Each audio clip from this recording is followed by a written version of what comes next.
ಮೋದಿ ಮೈಸೂರು ಎಂಟ್ರಿಗೂ ಮುನ್ನವೇ ಸಿಎಂ ಮತಬೇಟಿಯನ್ನು ನಡೆಸುತ್ತಾರೆ. ಒಂದು ಕಡೆ ಏಪ್ರಿಲ್ 14ಕ್ಕೆ ಪ್ರಧಾನಿ ನರೇಂದ್ರ ಮೋದಿ ಹಳೆ ಮೈಸೂರು ಭಾಗವನ್ನ ಟಾರ್ಗೆಟ್ ಮಾಡಿ ಮತ ಶಿಕಾರಿಗೆ ಅಂತ ಹೇಳಿದ್ದಾರೆ. ಆದ್ರೆ ಅದಕ್ಕೂ ಮೊದಲು ಮತ ಶಿಕಾರಿಯನ್ನು ಮಾಡೋದಕ್ಕೆ ಸಿಎಂ ಸಿದ್ದರಾಮಯ್ಯ ಚೆಕ್ಮೇಟ್ ಇಡಬೇಕು ಅಂತ ಪ್ರಯತ್ನಿಸ್ತಾ ಇದ್ದಾರೆ.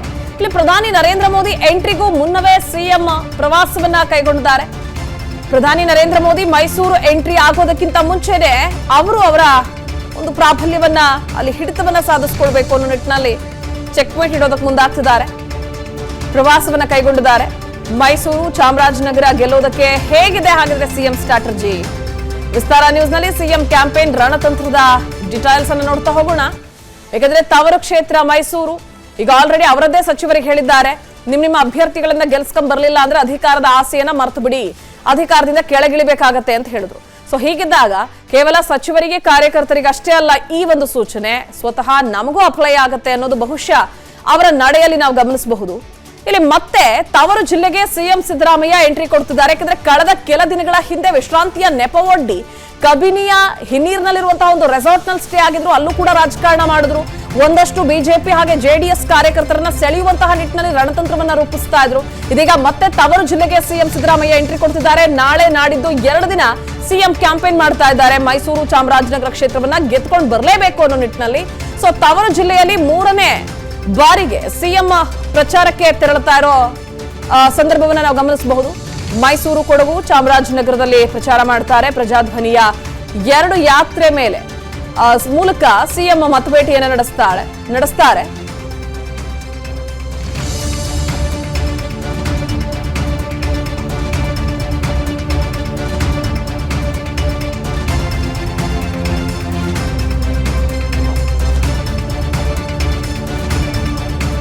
ಹಾಗಿದ್ರೆ ಸಿಎಂ ಪ್ರವಾಸ ಹೇಗಿದೆ ಅನ್ನೋದರ ಡೀಟೇಲ್ಸ್ ಅನ್ನ ನೀಡ್ತಾ ಹೋಗ್ತಾರೆ ನಮ್ಮ ಮೈಸೂರಿನ ಹಿರಿಯ ಪ್ರತಿನಿಧಿ ರಂಗಸ್ವಾಮಿ ಎಂ ಮಾದಾಪುರ ನೇರ ಸಂಪರ್ಕದಲ್ಲಿ ಜಾಯ್ನ್ ಆಗ್ತಿದ್ದಾರೆ. ರಂಗಸ್ವಾಮಿ, ಕಳೆದ ಕೆಲ ದಿನಗಳ ಹಿಂದೆ ವಿಶ್ರಾಂತಿಯ ನೆಪವೊಡ್ಡಿ ಸಿಎಂ ಒಂದಷ್ಟು ಸ್ಟ್ರಾಟಜಿಯನ್ನ ರೂಪಿಸಿದ್ರು, ತನ್ನ ತವರು ಕ್ಷೇತ್ರ ಜೊತೆಗೆ ಚಾಮರಾಜನಗರ ಕ್ಷೇತ್ರವನ್ನ ಗೆಲ್ಲಿಸ್ಕೊಂಡ್ ಬರ್ಬೇಕು ಅಂತ. ಸೊ ಈಗ ಪ್ರಧಾನಿ ನರೇಂದ್ರ ಮೋದಿ ಅವರ ಆಗಮನಕ್ಕೂ ಮುನ್ನ 2 ದಿನಗಳ ಕಾಲ ಪ್ರಜಾಧ್ವನಿ ಯಾತ್ರೆ ನಡೆಸೋದಕ್ಕೆ ಅಂತ ಸಿದ್ಧತೆ ಮಾಡ್ಕೊಂಡಿದ್ದಾರೆ. ಸೊ ಏನೆಲ್ಲ ಸಿದ್ಧತೆ ಆಗಿದೆ, ಯಾವ್ಯಾವ ಭಾಗವನ್ನ ಕವರ್ ಮಾಡ್ತಾರೆ ಸಿಎಂ ಪ್ರಮುಖವಾಗಿ ಈ 2 ದಿನಗಳ ಯಾತ್ರೆಯಲ್ಲಿ? ಪ್ರತಿಭಾ ಪ್ರಕಾಶ್, ಮುಖ್ಯಮಂತ್ರಿ ಸಿದ್ದರಾಮಯ್ಯನವರು ಆದ್ಯತೆಯ ಮೇರೆಗೆ ತವರು ಜಿಲ್ಲೆ ಅಂತಂದ್ರೆ ಮೈಸೂರು ಮತ್ತು ಚಾಮರಾಜನಗರ ಈ 2 ಲೋಕಸಭಾ ಕ್ಷೇತ್ರಗಳಲ್ಲಿ ಹೆಚ್ಚಿನ ಪ್ರಚಾರವನ್ನ ಮಾಡ್ತಾ ಇದ್ದಾರೆ. ನಾಳೆ ಮೈಸೂರು ಮತ್ತು ಚಾಮರಾಜನಗರ ಲೋಕಸಭಾ ಕ್ಷೇತ್ರದ ಪ್ರವಾಸಕ್ಕಾಗಿ ಮೈಸೂರಿಗೆ ಆಗಮಿಸ್ತಾ ಇದ್ದಾರೆ.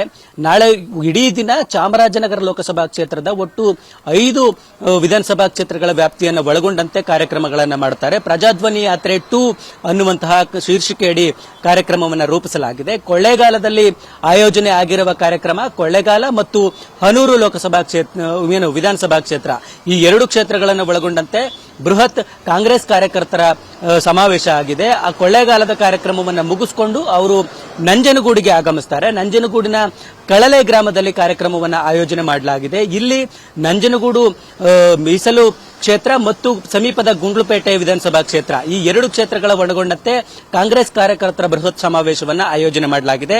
ಈ ಕಾರ್ಯಕ್ರಮ ಮಧ್ಯಾಹ್ನ ಇರುತ್ತೆ. ಪ್ರಚಾರದ ಅತಿ ಮುಖ್ಯ ಕಾರ್ಯಕ್ರಮಗಳಾಗುತ್ತೆ. Prathibha Prakash. Okay, thank you Rangaswamy ಡೀಟೇಲ್ಸ್ಗಾಗಿ. ಅನುಕ್ಷಣದ ಸುದ್ದಿಗಳಿಗಾಗಿ Vistara news YouTube channel subscribe ಮಾಡಿ. ಹೊಸ ಸುದ್ದಿಗಳ ನೋಟಿಫಿಕೇಶನ್ಗಾಗಿ ಬೆಲ್ ಐಕಾನ್ ಕ್ಲಿಕ್ ಮಾಡಿ. ಲೇಟೆಸ್ಟ್ ಅಪ್ಡೇಟ್ಸ್ಗಾಗಿ www.vistaranews.com ವೆಬ್ಸೈಟ್ಗೆ ವಿಸಿಟ್ ಮಾಡಿ. ಅಂಗೈಯಲ್ಲೇ ಜಗತ್ತಿನ ಸುದ್ದಿ ತಿಳಿಯಲು Vistara news Kannada app download ಮಾಡಿ.